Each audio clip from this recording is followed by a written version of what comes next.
Now students, we will study about the reactions of non-metals with acid.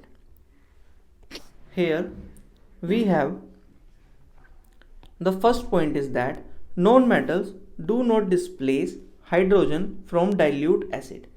मतलब जिस तरह से हमारी मेटल की रिएक्शन अगर हम एसिड्स के साथ करते हैं तो हमारे पास हाइड्रोजन गैस फॉर्म होती है, but in case of a non metals हमारे पास हाइड्रोजन गैस इवॉल्व नहीं होती है.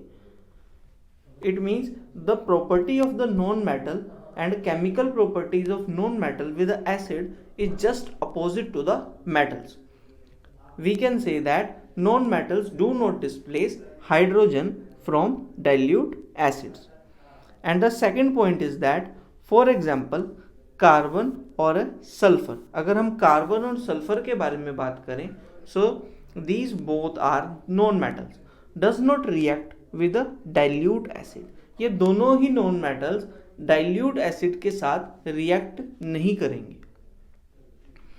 And the third point is that hydrogen can only be displaced from dilute acid. Hydrogen जो है वो तभी डिस्प्लेस होगी डाइल्यूट एसिड से if electrons are supplied to the H ion.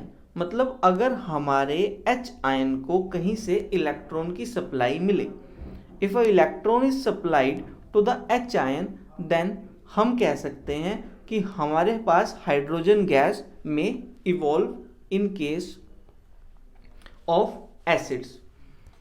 अगर हम इसको थ्रू द रिएक्शन समझने की कोशिश करें, then we have here sulphuric acid. हमारे पास यहाँ पर सल्फ्यूरिक एसिड है. तो सल्फ्यूरिक एसिड में अगर हम इसकी डिसोसिएशन करें into ions, it is converted into H ion. ये एच आयन में कन्वर्ट हुआ और SO4 2 negative ion, it means sulphate ion में डिसोशिएट हुआ. तो इसकी डिसोसिएशन जो हुई हमारे पास H ion plus sulphate ion में हुई. एंड देन आफ्टर दैट अगर ये जो हमारे एच आयन बने, तो ये एच आयन में जैसे ही इन्होंने दो इलेक्ट्रॉन्स एक्सेप्ट किए और bye gaining the two electrons, if the two electrons are supplied to these H positive ions, then they are converted to H2. तभी वो H2 में कन्वर्ट हो सकते हैं और हाइड्रोजन गैस हमारी बन सकती है. इट मीन्स हाइड्रोजन गैस की जो फॉर्मेशन है ये बेसिकली डिपेंड करती है on the availability of electron.